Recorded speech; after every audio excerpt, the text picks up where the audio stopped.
We are off and running on the Kreuger Show. Hope everybody's having a great night. It is February the 1st, 2024. We are 10 days away from Super Bowl 58 in Las Vegas.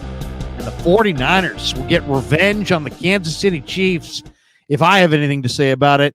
Niners and Chiefs on Super Bowl Sunday, February the 11th. It's coming up. Of course, we're brought to you by Pig and a Pickle, the best barbecue in all of Northern California. Check them out in Emeryville and Corte Madera. They're open 7 days a week from 11 a.m. till 8 p.m. or until they run out.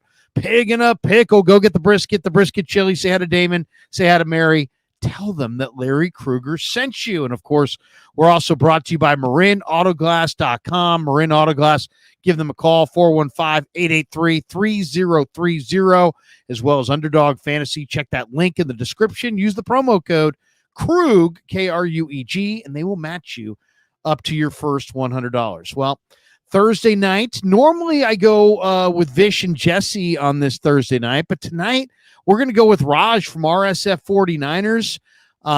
Vish and I actually talked on Tuesday night, so why run it back that close? We hadn't talked to Raj all week, and he's back in the on the Krug Show. Raj, good to see you, man. How are you?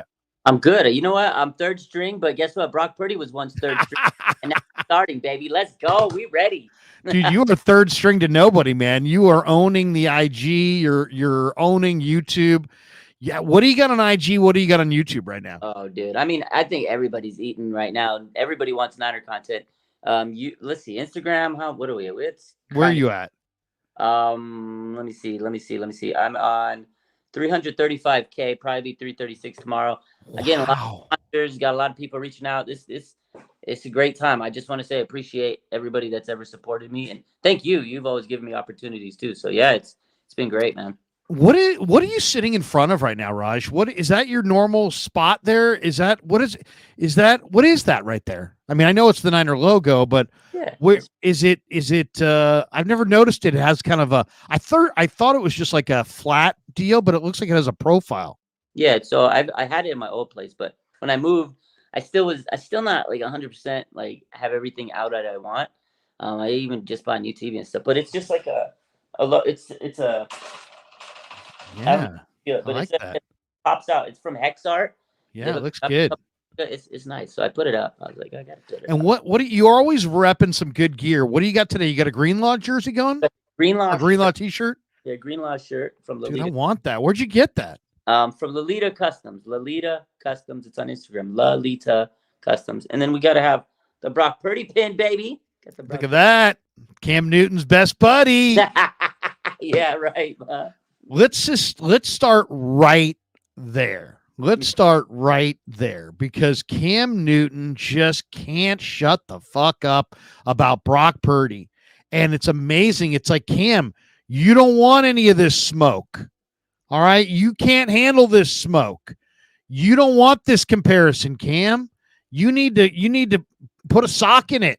You need to stay in your corner and not mess with this guy, because you can't compare yourself to this kid. This kid, somebody said, Jay Mills says, where's your Sacramento Gold Miners helmet? Hold on. Oh, you got a Gold Miners helmet. Let's see. Oh, let's see. See, I worked in the Canadian Football League, and I have the Sacramento Gold Miners helmet right there. Oh, that's nice. There we go. That's a nice helmet. Wow. David Archer one time wore this helmet. Oh, that's nice. Mike Oliphant one time wore this helmet. It's a real helmet too. There you go. You got the innards going there. Wow, that's a cool helmet. I like the logo. Real helmet. It's a Rydell. Oh, that's cool, man. I like it. The Gold Miners. Brief expansion, American expansion of the Canadian Football League. Jay Mill, there you go. You asked for your Gold Miners helmet, you get the Gold Miners helmet. All right, let's talk about Cam Newton for a second, because Cam Newton just keeps going on and on and on and on and on about Brock Purdy and him, and Brock Purdy's not a game changer, and he's the 10th best player on the Niners. And anyway, Richard Sherman jumped in He says, I love Cam and I have a ton of respect for him, but come on. In your second year in the NFL, you wouldn't have been the best player on this team, but no one would have put you down because of it. Judge him like you would judge yourself, because these categories would have excluded second-year Cam too. And let's just play the Cam thing. Let me share the screen here. We'll do this the right way. Because this guy he just doesn't know when to leave well enough alone. And it's like, dude, do we need to expose you? I guess we do. Here we go. This is Cam talking about Purdy. That's not. I've never said that Brock Purdy was trash. What I did say is Brock Purdy is a game manager. That's not hate. That's just what I feel to be facts. But I still reserve the right to say this. To be labeled a game changer, Brock Purdy has to be the best player on the offensive side of the ball. And that's the case. And who's the best player? Christian McCaffrey. Man, look, I ain't recanting shit. And if you really want to just be honest, if you add in the defensive talent and you add in the offensive talent, Brock Purdy is the 10th best player on this team. Okay, cool. Did he have a great game? Yes. Is he been playing out of his mind? Yes. Is he a quarterback that's hot? Yes. But he's still the 10th best player on his team. All right. And not the other part about that, doesn't even Christian McCaffrey is not the best player on the 49ers. If you really want to go best player, it is Trent Williams. Trent Williams is the best player on the 49ers. Trent Williams is the best player on the Niner offense.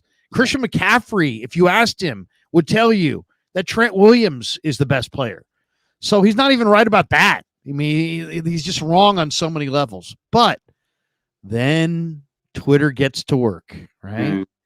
And I just tweeted this out because it's an amazing tweet. I retweeted it.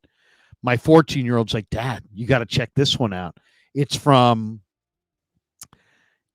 Outside the Lines.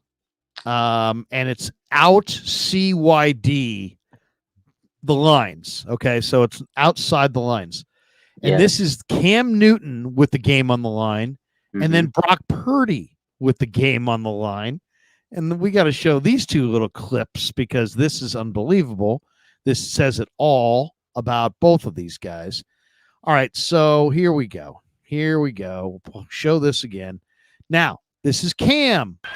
Here he comes, number 58. Von Miller against Mike Rimmers one more time. Cam Newton didn't feel it, didn't step up. The football just taken out of his hand.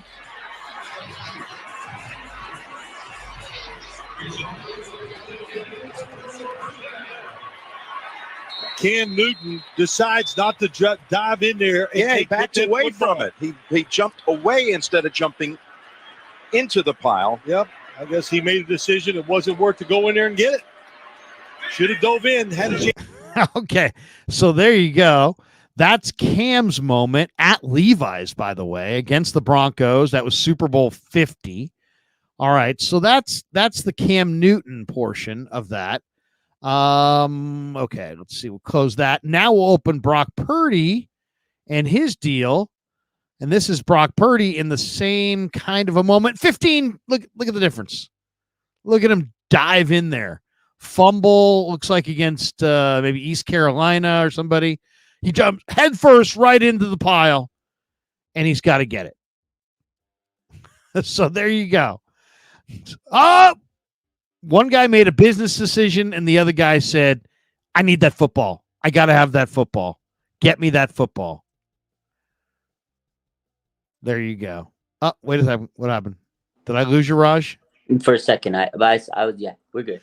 So there you go. There truly is the side-by-side comparison. Cam made a business decision on the fumble in his moment. Brock Purdy on a fumble dives headfirst into the pile, going for the football. So I don't know. I mean, I'll leave Cam alone because it's not about Cam at this point. But man, Cam really should just end it right there. I mean, Cam Newton's career completion percentage is 59%. Brock Purdy's is 68%. Cam Newton had won 3 playoff games in his career. Brock Purdy's already won 4 playoff games in his career. Mm-hmm. So, I mean, if I was Cam, I would, he considers himself on a much, much higher level than Purdy. And in reality, Cam was sub 500 in the playoffs, and Purdy's never lost a playoff game that he's won and that he started and finished. So I don't know. If I was Cam, I think I would end the comparisons there between the two of them. What do you think? Yeah, absolutely. He just needs to zip his lip. He looks as silly as he dresses at this point. Like, I think he's jealous. I think he's jealous that Brock Purdy's having the success. Maybe he's jealous of all the talent that Brock Purdy has around him. He's never. I just think he's jealous of Brock Purdy for whatever reason. And also, this is the time of the year where, media is going to say what they got to say. It's the Super Bowl. He knows if he makes a spicy take about any team that's in the Super Bowl, Chiefs and Niners, it's a trending topic. He's got his podcast. He wants views, all eyes on him. Everybody's talking about him. It's how the media works. Every time you say something negative about a trending topic, it blows up. And of course, Brock Purdy's probably the biggest trending topic in NFL right now, him and Patrick Mahomes, right? And it's just a way for him to kind of drive his podcast and all that stuff. But it's crazy to me because I like what Richard Sherman says. He said, look, he's in the second year of his career. It's not fair. You got to use yourself and judge yourself at that point in your career.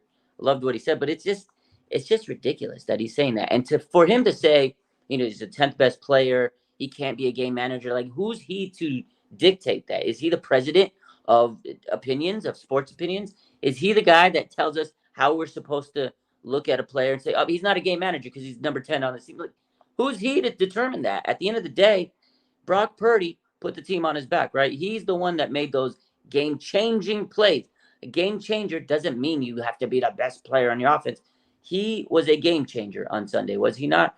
By, elevating the team with his legs, the scramble ability. Like, that was an X factor that we didn't see out of Brock a lot, but he has this crazy athleticism, running like he was Steve Young. Now, we didn't see Lamar Jackson doing any of that on Sunday, but we saw Brock Purdy doing it, and he's done it time after time. In the playoffs, 2 games, 2 game-winning drives by Brock Purdy, and he has played fantastic. I think Cam is jealous because he's trying to make his point that he's a game manager. He can't do anything. And he looks like a clown every single week. He says something and he opens his mouth. Brock Purdy is in my mind, he's a game changer. He's not a game manager. I don't know if you saw what Alex Smith said, on Sunday before the game. He goes, yeah, it was awesome. I'm the captain of the game management club. And he was a glorified game manager, Alex Smith. We all know that. But he goes, he's not allowed. This guy does things that nobody that a game manager can do. Again, the scramble ability, the running, throwing on the run to Kyle Juszczyk. I mean, beautiful catch by Kyle Juszczyk. And then the throw to Jennings, like in traffic on the run. Come on, man. This guy is just jealous that Brock Purdy is going to have a better career than him. If he wins a Super Bowl, he'll do something that Cam Newton has never done. And he's already won more games than half of these people that rip him. It's just crazy to me. And my last point is this is like the greatest underdog story I think we've ever seen in the NFL. Maybe maybe Kurt Warner. That was a heck of a story. The guy was bagging groceries and he won MVPs and stuff. Guys at Kroger's. Yeah, exactly. Yeah, but now he's in the Hall of Fame. Yeah, it's a crazy story. Brock Purdy's story should be like celebrated, and instead people are desecrating him. I just don't get it, Larry. I hate it. No, I mean, it usually there's this, we build guys up to tear them down. We don't even build this guy up. We're just tearing him down. If Brock Purdy wins next Sunday, a week from Sunday, over Mahomes and the Chiefs, they are making a Disney movie about it. Bank on it. Get ready for it. Lean into it. It's coming. So, I mean, this is one of the great stories. I've been watching the NFL since the mid-1970s. The Brock Purdy story is easily one of the 5 or 6 greatest stories that I've ever come across since covering the NFL or since following the NFL. Forget covering the NFL. That somebody can be drafted last and, be sitting behind a $20 million Jimmy Garoppolo, behind the bonus baby draft choice in Trey Lance, and then potentially takes over an iconic franchise, goes undefeated his first year, gets knocked out of the playoffs, gets his elbow ripped off, rehabs, comes back, leads them to 12-5, goes back to the playoffs, and maybe wins it all by beating Mahomes and the mighty Chiefs, the dynasty of the NFL, in the Super Bowl. I mean, this is an awesome story. BB says kudos to Sherman, Emmanuel Acho, and Pat McAfee for defending Brock Purdy. Yeah. And that's the other thing too. Brock he's not asking for anybody to defend him at all. He's just out there doing his thing. All right, enough on Cam. We've already given Cam too much time. But okay, we do have a couple other things that I want to get to. One of them, I'm going to share the screen again. I was at the Lions game and didn't notice this. Trying to get to the edge, gets a block from the. And I'm going to put the volume down. Yeah, I saw. And this one is just unbelievable. Okay, this is the Jahmyr Gibbs. Niners are down 14-7. There's 6 minutes and 1 second to play. The Lions are at the 15.5-yard line. If they score a touchdown here, which they did on this play, they go up 21-7. In the NFC Championship game, this isn't preseason game number 2. This is the NFC Championship game. For those of you who don't realize what we're watching here, you win, you go to the Super Bowl. You lose, and your season is over. Watch number 92, the right defensive end. Now, he's not the only one jaking it. There's Givens. Tayshaun Gibson takes a bad angle.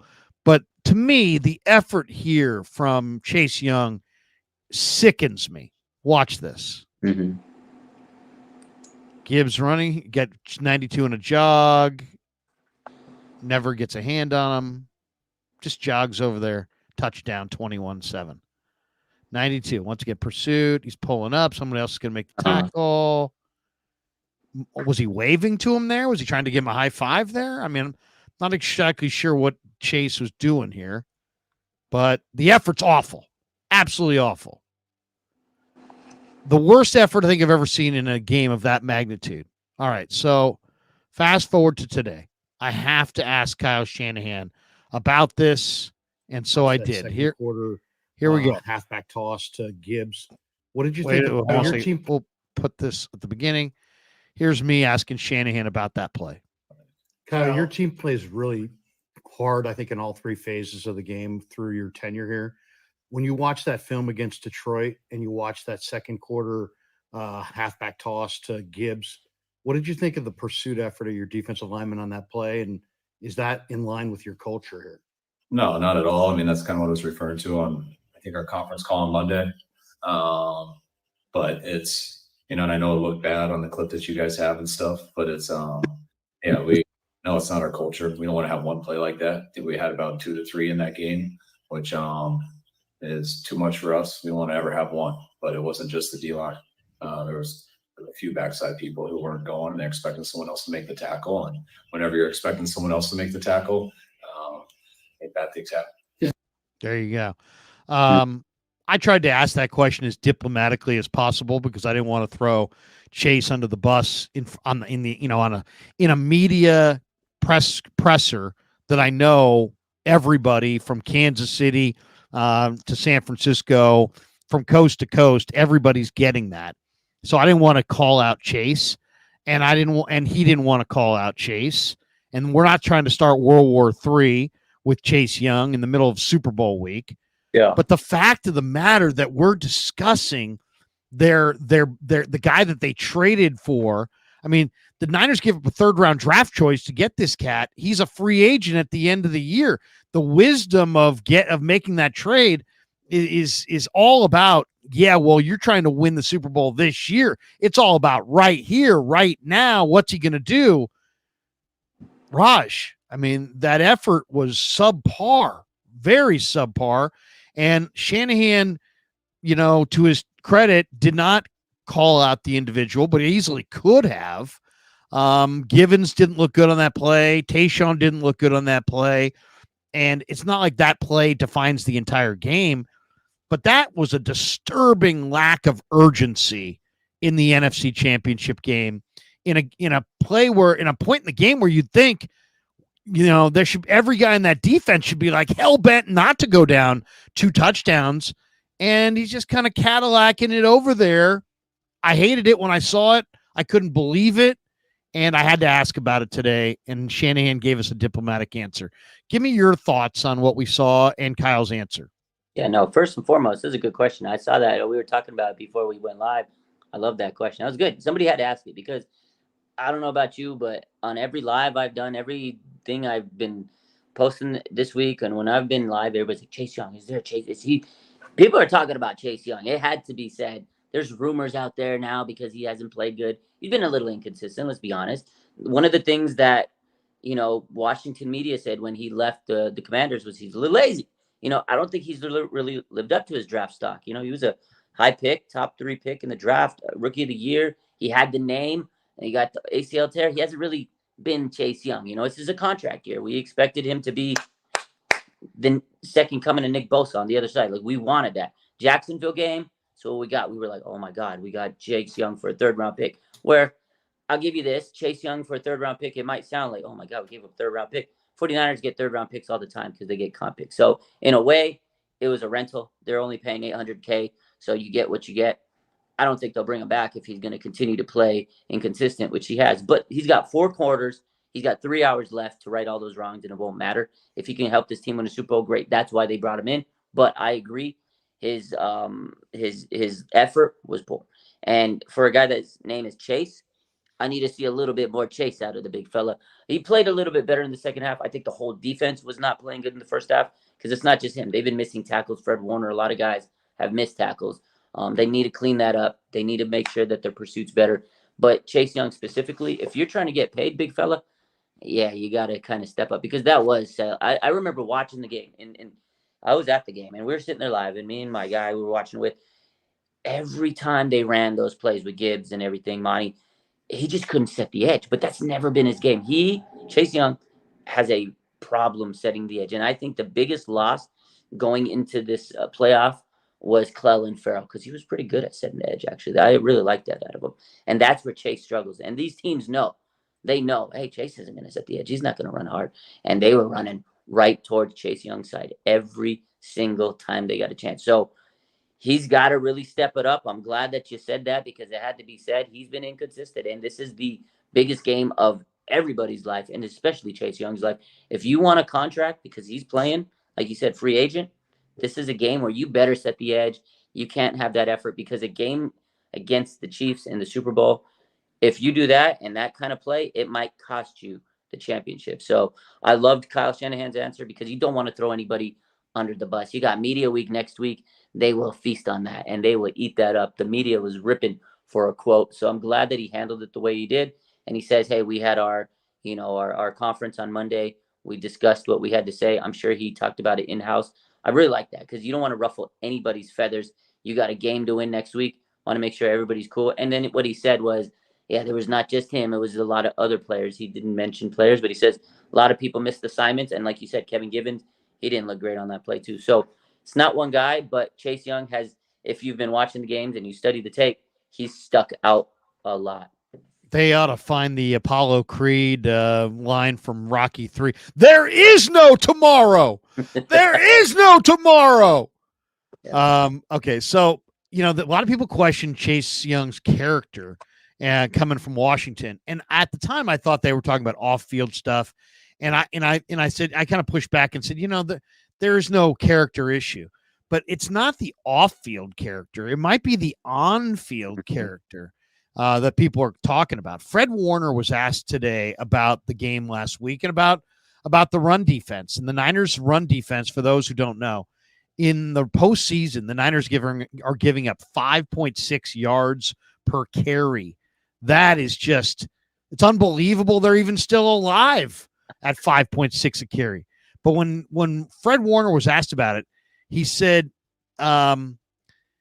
basically said, yeah, we're not giving great effort as a group. Mm-hmm. Not giving great effort as a group? This is the playoffs. You're going to the Super Bowl. But that was a very honest line by Fred Warner. And then Nick Bosa, when he was asked today about the defense and the run D. He says there has to be a different level of intensity required. Yeah. And I asked him, I said, who's the guy in your D line room, Nick, that holds people accountable for their play? And he's like, Chris, meaning Chris Kasarik. He said, Daryl, meaning Daryl Tapp. And he said, Eric and me. Well, one of those four guys has got to maybe, Nick's pretty chill. Eric's pretty chill. Tapp and Chris are definitely not chill. I mean, they're definitely screamer yeller types. But somebody's got to dial up the intensity in that room because the Niners are going to win the Super Bowl because of their D-line, or they're going to lose the Super Bowl because of their D-line.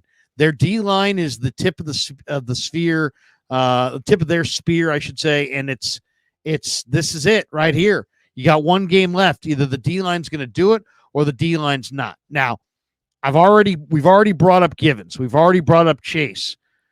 Now I got to mention Javon Hargrave. They paid the guy $40 million guaranteed to become a 49er. $40 million. That's a grip of cash. And Javon Hargrave right now isn't doing it. Javon Hargrave, I believe, had like 5 sacks and a bunch of pressures in the playoffs coming into this year. He's got no tackles, no tackles for loss, no pressures, no sacks. $40 million. If I hear Greg Papa or somebody else call this guy the grave digger one more time, I'm going to lose my ass. No, don't tell me his nickname. You don't get a nickname when you have no tackles, no tackles for losses, and no sacks. $40 million guaranteed. Sam Wilson says, grave digger, better wake up too. I don't even want to hear his nickname. I really don't even want. You don't get a nickname when you don't produce. And right now, he's not producing. So if there's one guy that has the potential to step into this next game and light it up, it's Javon Hargrave. I almost feel like we need to have like a beginning of this game. There needs to be like a roll call for Niner defensive linemen. Who's showing up in this thing? Because I'll tell you this, based on what I've seen, Armstead's balling, Bosa's balling, Kinlaw's balling. Everybody else is just wearing a jersey. So Chase Young, what are you going to do? Javon Hargrave, what are you going to do? Randy Gregory, what are you going to do? Kevin Givens, what are you going to do? Sebastian Joseph Day, what are you going to do? Even the youngster, Robert Beal. The Niner D-line, what would you do here? I mean, you can't bench all these guys. You got to go with the girl who you brought, right? There's nothing left to do. There's no trade. There's no waiver wire. These are your guys. And Kasarik is a yeller screamer. I'm out there today. That's pouring down rain. I'm standing there 15 feet away from the drill. He's yelling and screaming. These guys have got to decide that they're going to ball out, or it's bye-bye. They're going to get absolutely drilled by Mahomes and this Chiefs offensive line if these guys no-show this Super Bowl. Absolutely, man. The D-line, the game, well, they always say the game is won in the trenches, and you can't even begin to start in this game, because if the Chiefs run all over the Niners, like the Niners have been getting ran through over the last couple of weeks, it's going to be, a dark day, because the 49ers have had struggles. And you're right. Fred Warner, he owned up. He says, hey, look, we need to play better. We need better effort. We can't, let up. And he said the last time we played these guys in the Super Bowl, 60 minutes, we have to play a full 60-minute game. I'm scarred for life. Like, he knows what it has to take. Like, even he's been missing tackles. But Hargrave, for sure, he kind of went ghost after a while. He got the hamstring injury. Just hasn't been the same.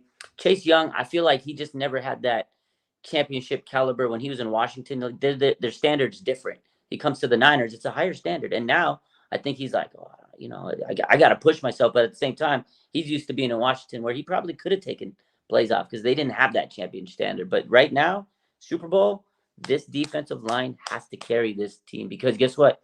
You guys are getting paid way too much money not to get pressures, not to get sacks. This is the biggest game of the year. You have to go out there and You got $40 million contract, whatever the case is. You need to play like it. You're right. Armstead's played, better this week than he did last week, but I'll give him the benefit of the doubt. He's a little rusty. Nick Bosa's playing like the defensive player of the year. Like, he's putting his tail on the line during these playoffs. He needs some help. The craziest thing is, during the offseason, we all said Nick Bosa needs help. We're at the Super Bowl, and now I'm pretty much still saying Nick Bosa needs some help. Go help that man win a Super Bowl. But I think they can. Again, 4 quarters, put it all on the line, man. They know what's at stake, but if this defensive line, Larry, doesn't put it together, if they don't show that effort, and they get ran through, it might be a long game. Because I don't know if you can come back like they did against, Green Bay and the Detroit Lions against Kansas City, because Patrick Mahomes is not going to let you take his lead from him. No, there is no tomorrow. All right, Julius Callaway. Javon Kinlaw is the biggest X factor for this game. I agree with Julius. I think that's genius. Okay, so there's 2 factors in this game that I think are interesting. One is what Julius just mentioned there, which is if you watch Kansas City, or if you watch the Detroit game, Detroit and Green Bay had success running it on the Niners. Why are they having success? Let's work back from there. They're having success because what they're doing is their Niner defensive tackles are not absorbing the offensive linemen. The offensive linemen for Green Bay and Detroit are climbing successfully to that second level, and they're getting bodies on the legs of Greenlaw and Warner. And so Aaron Jones gets to the edge, and when he cuts back, ain't nobody there because they've got those guys blocked. And same thing in Detroit. They've got to Gibbs on the edge, cuts back, there ain't nobody there because Greenlaw and Warner are getting blocked.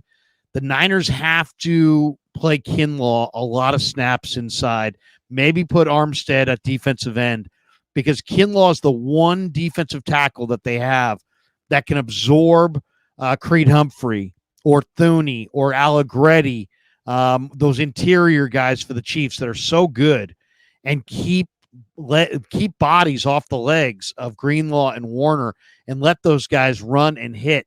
I got tons of confidence that the Niners can stop Isaiah Pacheco, who still has 4.3 speed and nobody runs harder, if Greenlaw and Warner can be protected.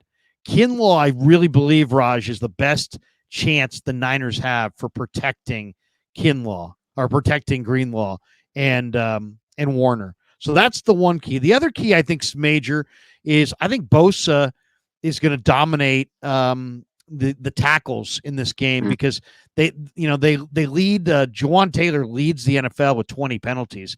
I asked Bosa today. I said, "Hey man, you watch Juwan Taylor? You watch the other tackle for Kansas City? Was it Donovan Smith?" I said, "You watch those guys. What stands out about you? Or what stands out about them to you?" And did you hear his answer? Oh yeah, it went viral. That clip is viral. It says hold a lot. They hold a lot. They hold a lot. I mean, that was awesome.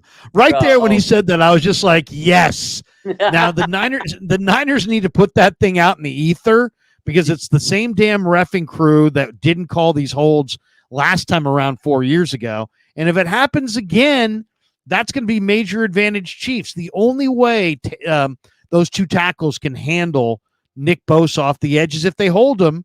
And I love the fact that Nick didn't shy away. What do you see with those tackles? Yeah, they hold a lot. Yeah. I mean, that was a beautiful answer, man, and I hope everybody hears it.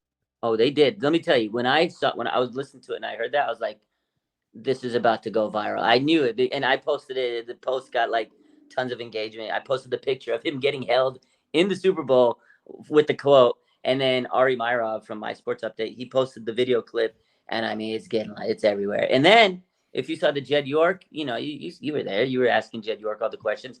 Yeah. I don't know which reporter asked him, but they said, "What is your memory, your takeaway from that Super Bowl in Miami?" He goes, "Well, the only thing I remember was Nick Bosa getting held all." I was like, "Oh my God!" Jed York said that. It was so funny.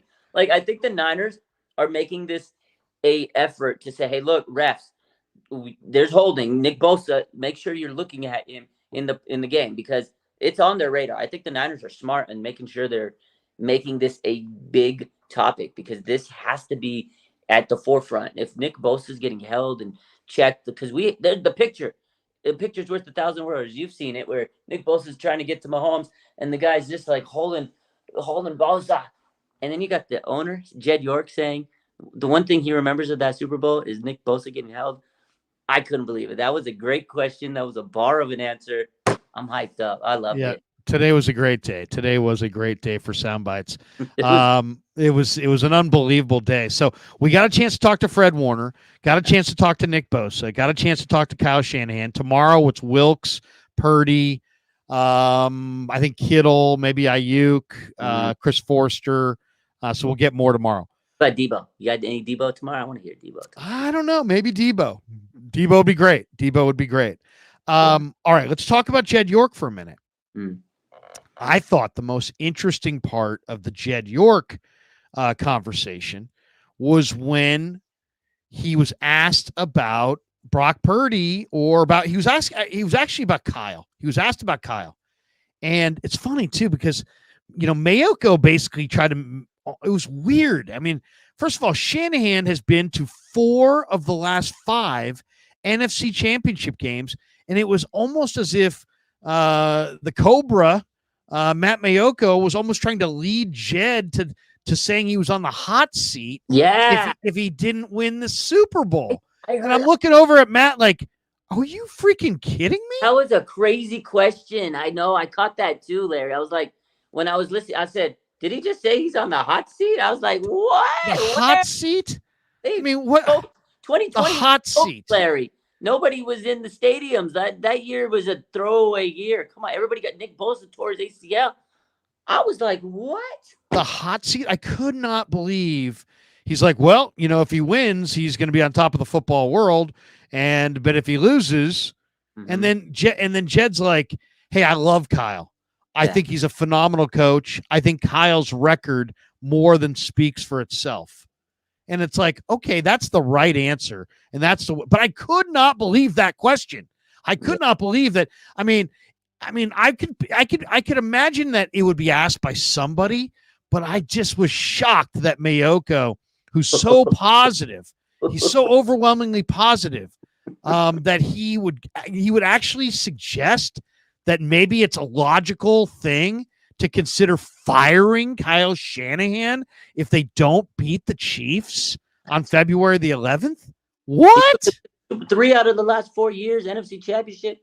That's crazy. You had Chip Kelly talking fast. You had Jim Tom Sula. I mean, come on. Who are you going to get? Who are you going to get? I mean, I couldn't believe that. Anyway, it came out. The next comment Jed had was he mentioned that in training camp of 2022, so not this year, last year in training camp, that Kyle came to him, and despite the fact they had Jimmy Garoppolo making $20 million back on the roster, they had re-signed him, despite the fact they had traded all those draft choices for Trey Lance, that Kyle said to him and said, Jed, we need to talk. I think our best quarterback, I think our third string quarterback is our best quarterback. Yeah. And wow. And then Jed said, man, Kyle's always honest. He felt like he said he let it play out the right way. Kyle's open and honest and will always shoot you straight, which is what I hear from the players all the time as well. You may not like what Jimmy Ward didn't like what Kyle had to say to him last year, but guess what? He shot him straight. And he said, hey, you want to play? You're going to play this position.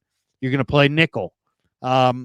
Jimmy wanted to play safety because he was headed towards free agency, and then safeties make more money in free agency than nickel corners, which is kind of surprising anyway because nickel corners are so valuable. That's a different discussion. Yeah. But I thought that was incredibly interesting, and I felt somewhat vindicated because I was the guy saying in 2022, hey, Lance, okay, 1 ball's high, 1 ball's low, 1 ball's in, 1 ball's out. Garoppolo wasn't even on the field. Garoppolo was on a side field, behind the stands. Nobody was even watching him. He was just waiting to be traded. And Brock Purdy outplayed Trey Lance all through minicamp, all through training camp. I said it. I said, you know what? This Brock Purdy kid is real.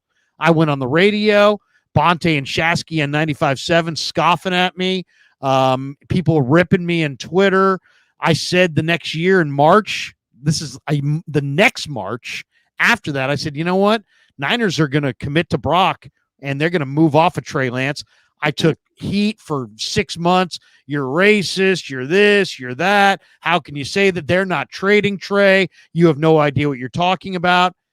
It's pretty clear that the Niners had moved off of Trey mentally well before they ever pulled the trigger on a trade. Yeah. I mean, that to me, if you're not seeing that, then you're just not seeing it, right?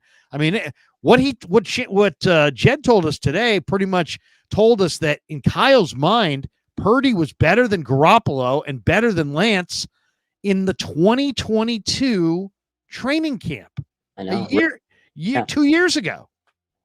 That was an incredibly compelling soundbite today. That was a crazy story. Like, part of me is like, okay, I think I've known Kyle needed a different quarterback. I think he just wasn't sold on Trey, like, for whatever reason. He never really gave him the chance, and then he got the injuries and stuff, so he went and got Brock. And then if you watch 957 the game today, they were talking about it, and Peter King was there, and he said, I saw that. Mad at Kyle. Yeah, I think he tweeted about that too. Like, they were mad at Kyle. Like, people wanted a linebacker and this and that at the last pick of the draft. But Kyle said, look, we're not going to be able to draft him, or we're not going to be able to sign him as a free agent, undrafted free agent, if we don't draft him. You have to draft him. Kyle knew this was his guy. Like, he knew this was his guy.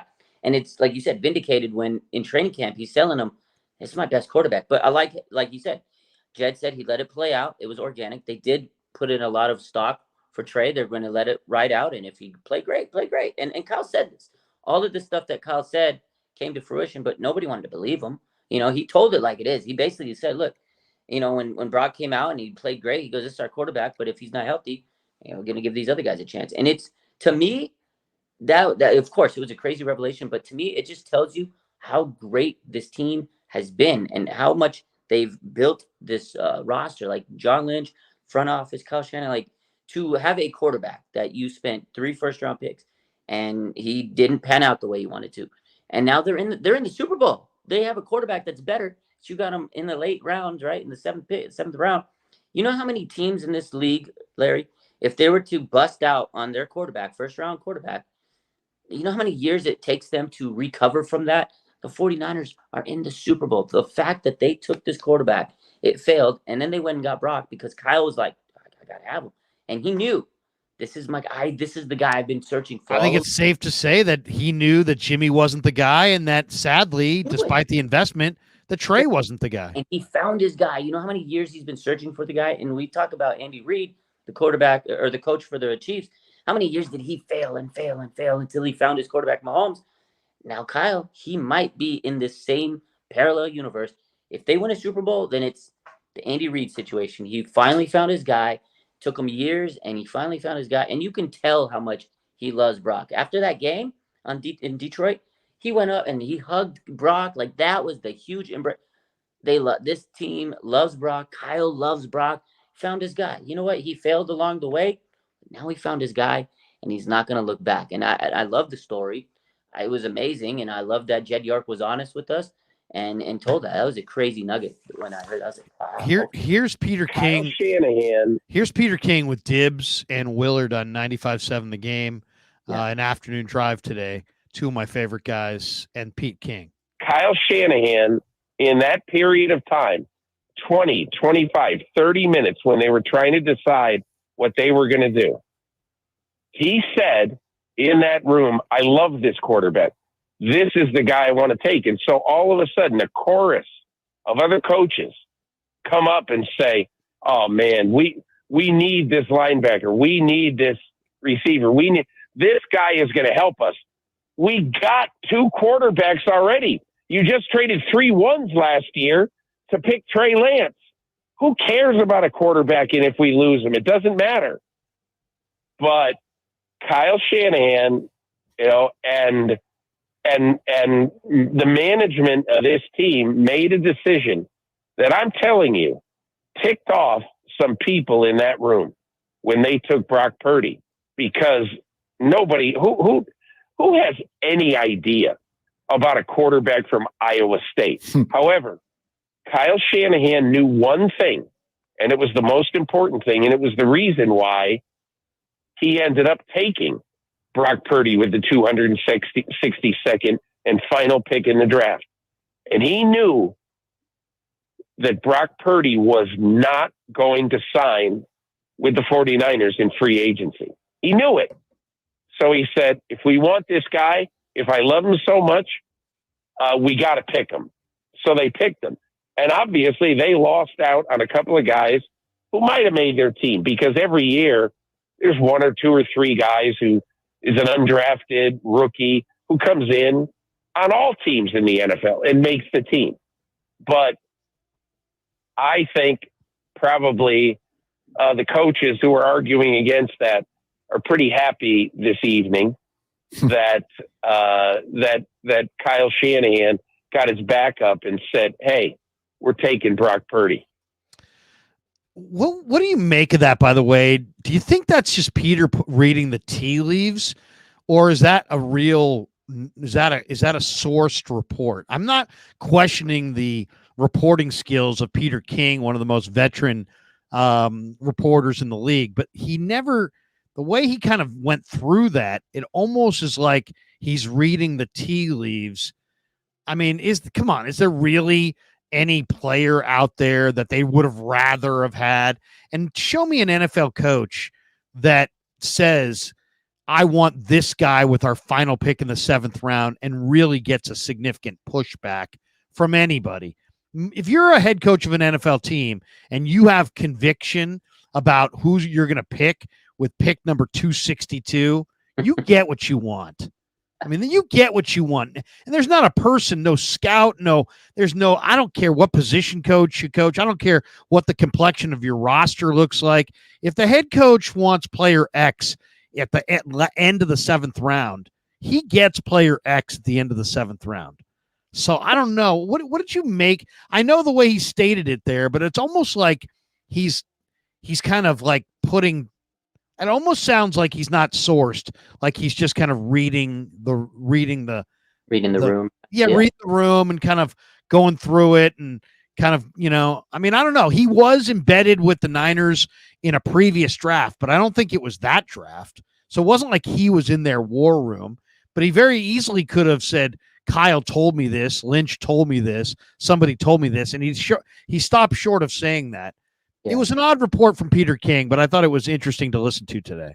I mean, Peter King's pretty plugged in, especially with the Niners. I mean, yeah, definitely. I won't question him. I don't necessarily think it's a source report, but Niners typically don't leak stuff. But I'm sure Peter King knows somebody that said something that may have sounded like a source from within and say, hey, when we were drafting.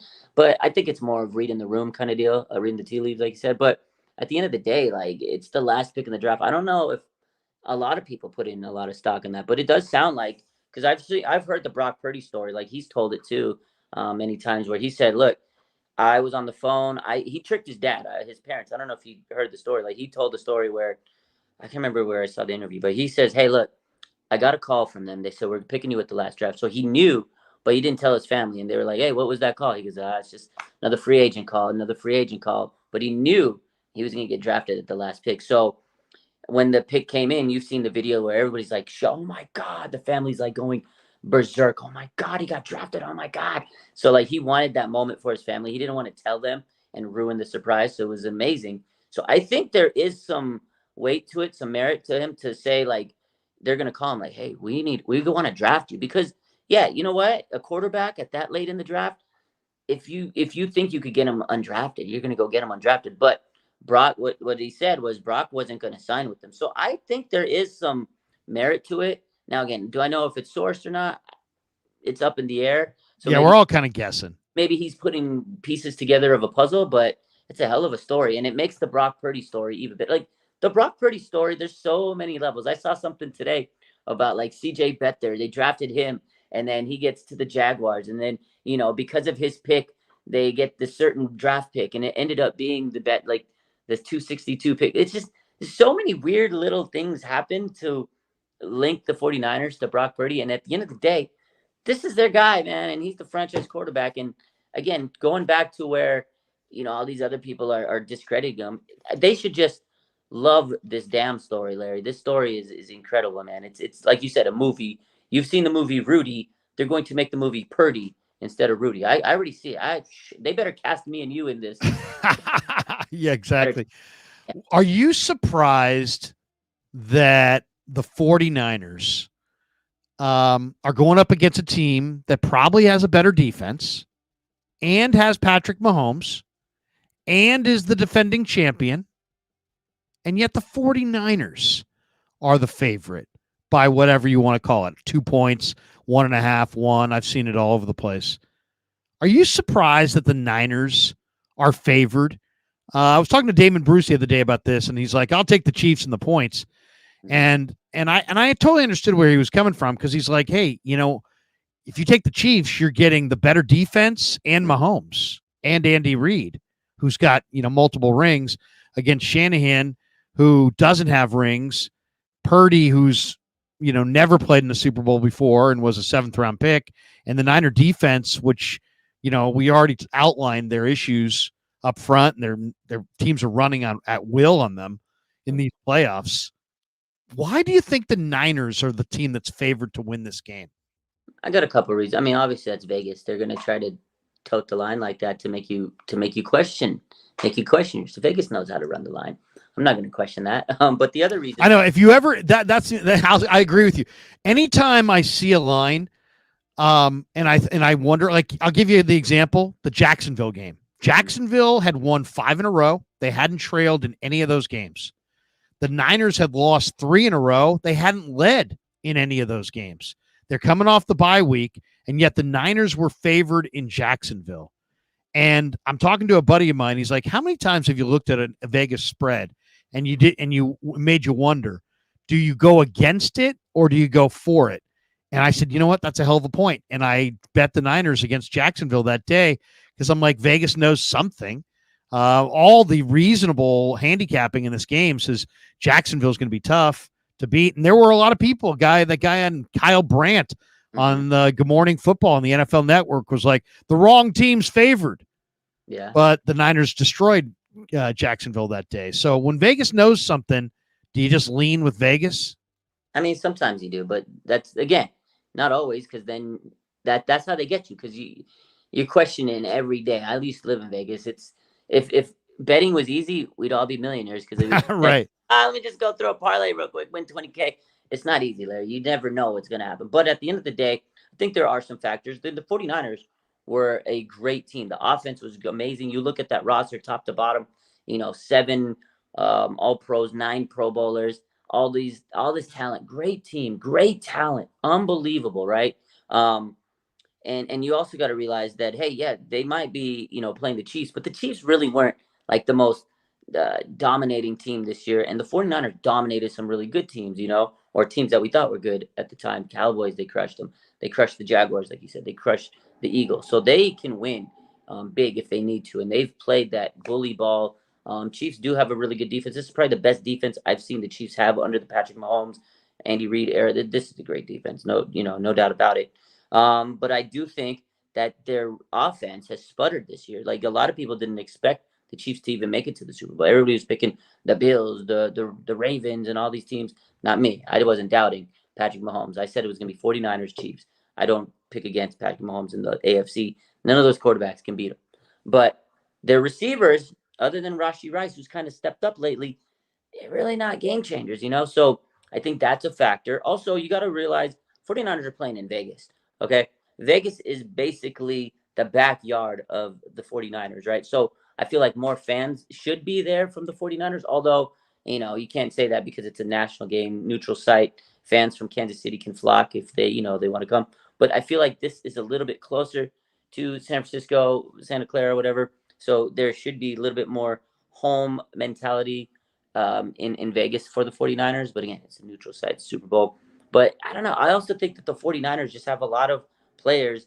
Yeah, I know they didn't win that last Super Bowl, but they have been there. George Kittle, Trent Williams, Deebo Samuel, Kyle Juszczyk, Arik Armstead. These guys have been there. Fred Warner. So they have the experience too. New quarterback, Brock Purdy. I know they're playing Patrick Mahomes, but Brock Purdy's beaten Tom Brady. He's beaten some big-time quarterbacks through his career. So it's interesting, but the line's not huge. It's not like it's a 6-7 point. It's a very close 1.5. To me, that's still like a toss-up.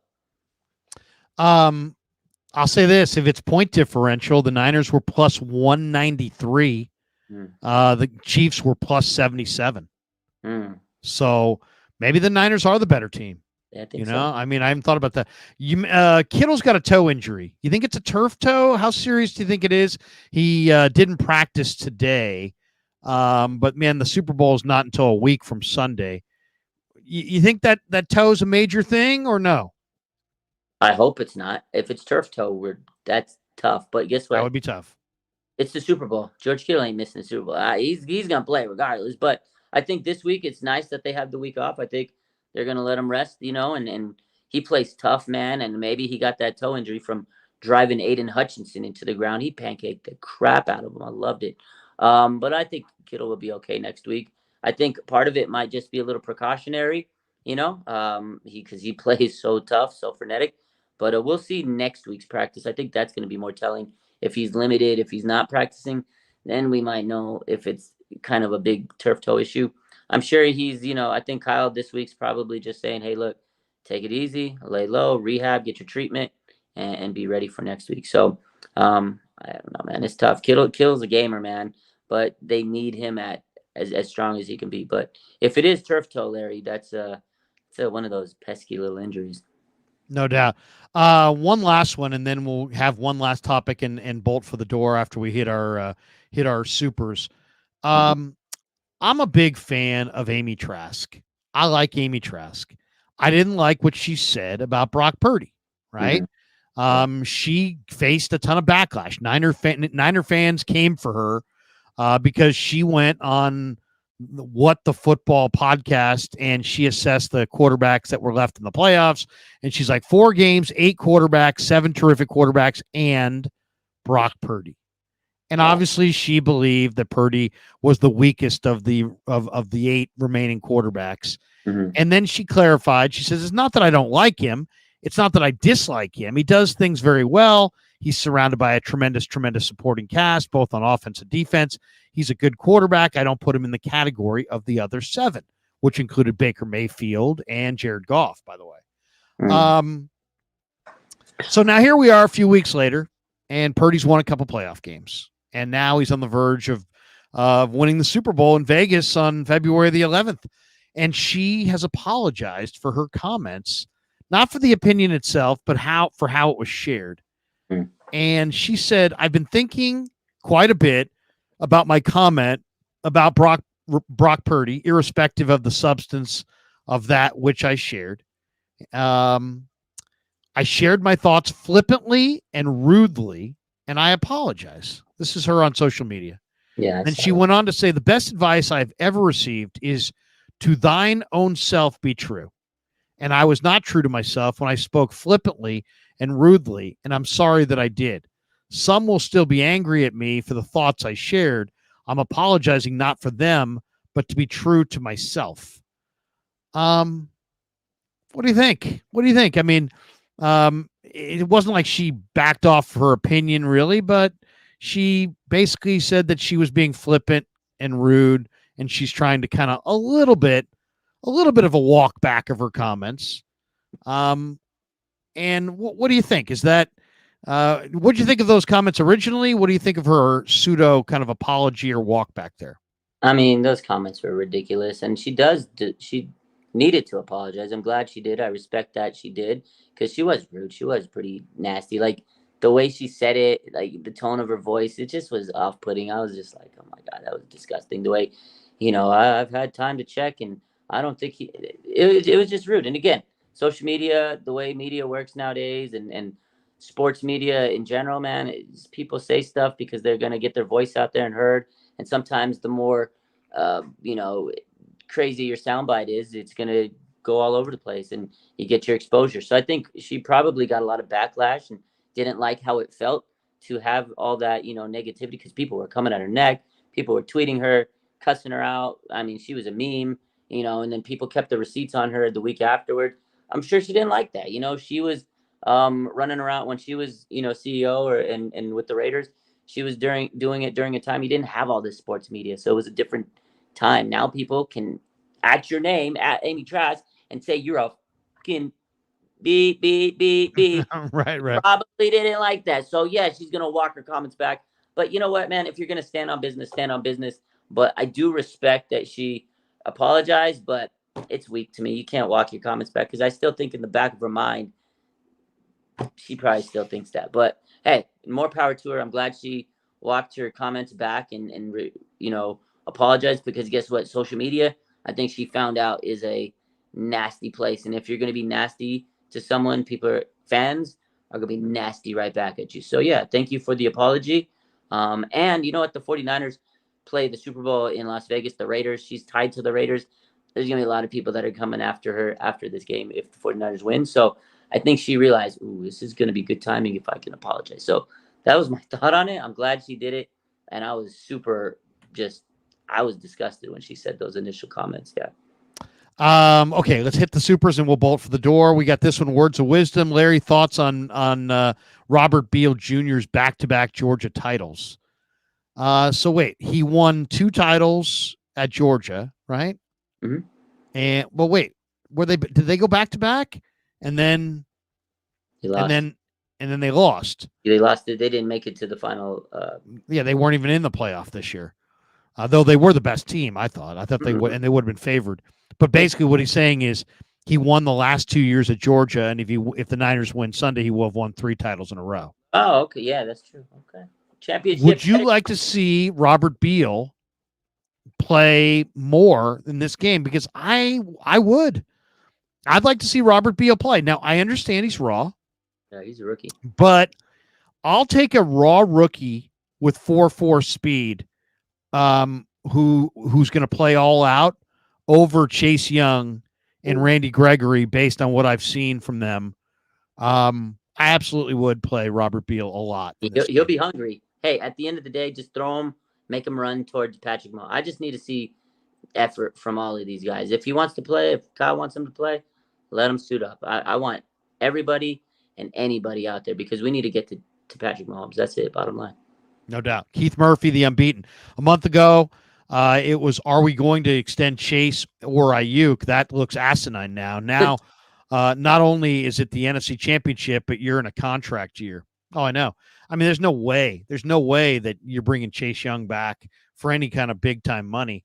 And that makes his Cadillacing really bizarre because he's a veteran. He knows the film circulates.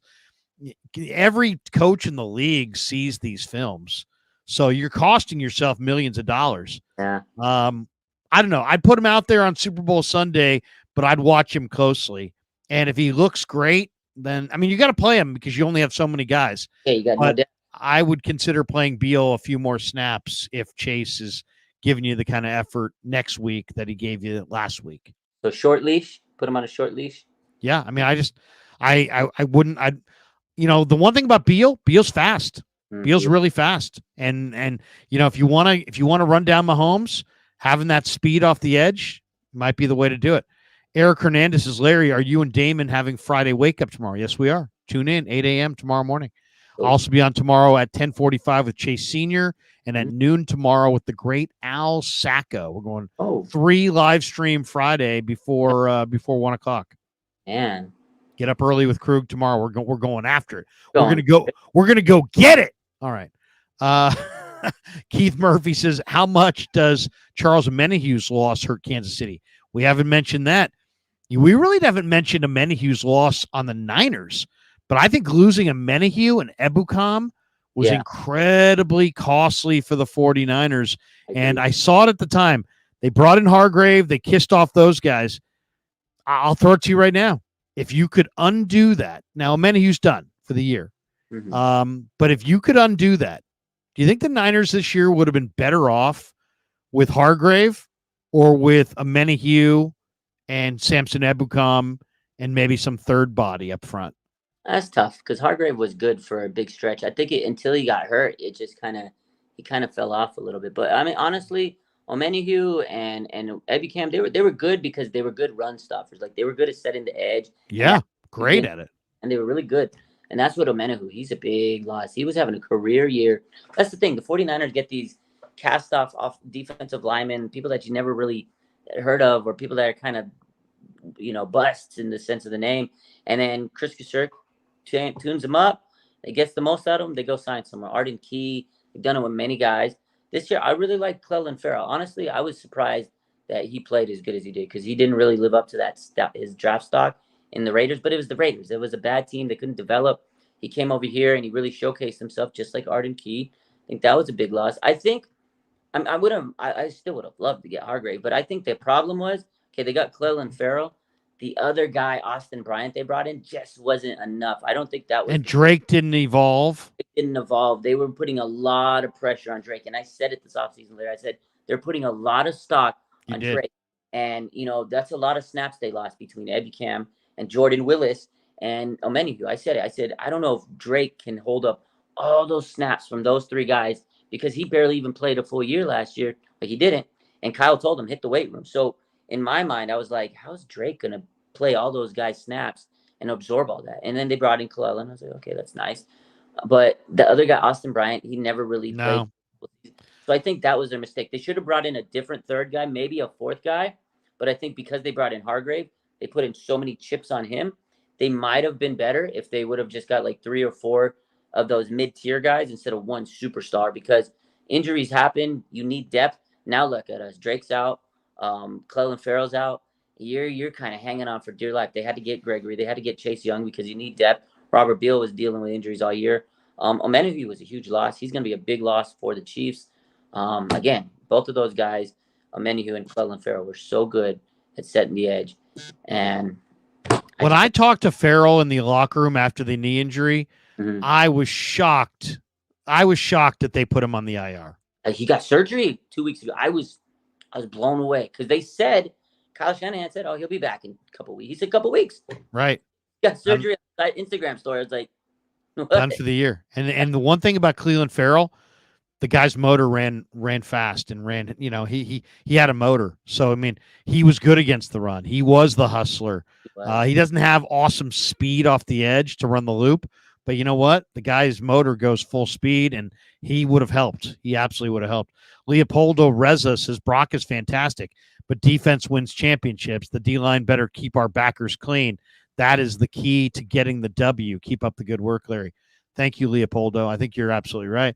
Keith Murphy says, I don't believe Kyle knew it was his guy. If he knew that, then you're bit waiting until that pick. Not sure what he was saying there. It was his guy. He's talking about Purdy. Waiting for Purdy. Yeah. Well, I don't know. I mean, you had Jimmy there. You had Trey.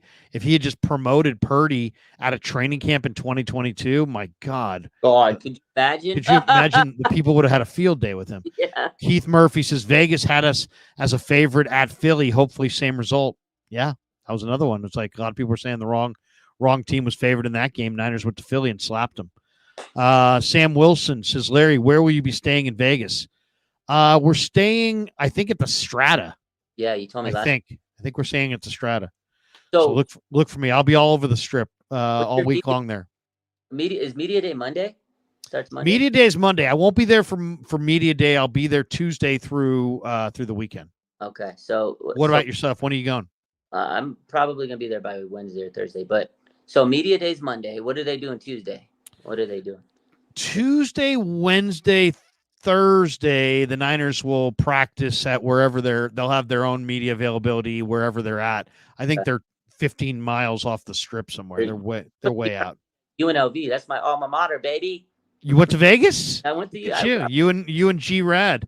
Yeah, man. UNLV. Yeah. Well, if we're there, if we meet up in Vegas, we'll have to have a drink. All right, Raj. Last thought before, if I don't talk to you before the game, give me your quick thought on what we may see. Hopefully, we'll get a chance to stream together next week in Vegas. But who knows? It's going to be a wild week, and I think it's going to be kind of a catch-as-catch-can kind of a deal with all the partying, drinking, gambling, and all the different things that are be going on. If we don't talk before the Super Bowl, give me your key factor and how you see it. Pound the rock, feed CMC, let Debo be Debo. Debo was the catalyst for that second half comeback. He came out with his hair on fire. When I saw that first play out the gates, I was like, oh my God, they're going to let, I knew it. I said, Debo's not letting this team lose. He was so hyped up in practice today. I saw those videos. Debo Samuel, I'm telling you, that's the key. He's the guy. He's the guy. MVP? He's going to be the MVP of the game? The last time the 49ers were in the Super Bowl, Debo would have been the MVP if they kept giving him the ball and they ended up winning that game. He set the record for a wide receiver rushing yards, and it was his rookie season. I remember that game. I was like, oh, my God, this guy Debo has arrived.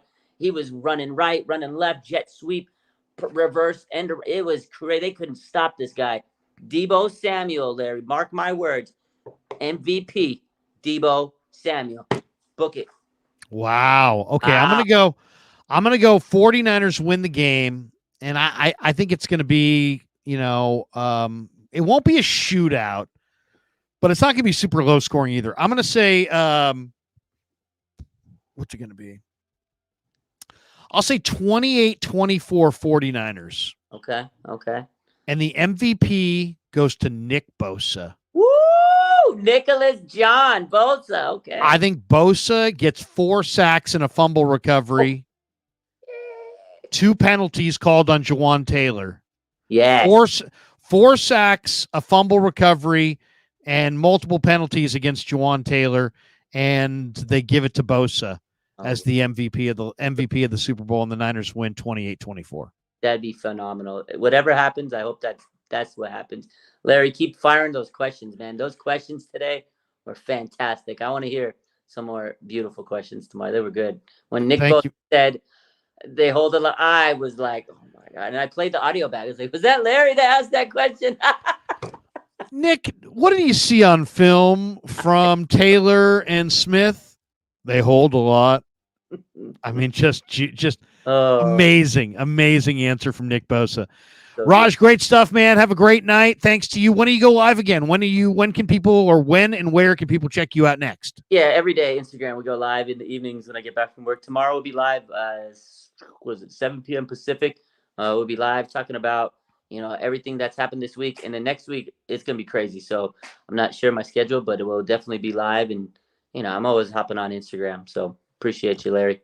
Check me out tomorrow morning at 8 a.m., everybody, with Damon Bruce on 49er Wake Up on both of our channels. Thanks to Pig and a Pickle, the best barbecue in Northern California. Thanks to Underdog Fantasy. Thanks to Marin Auto Glass. Have a great night, everybody. Peace. Yeah, never met a man I've been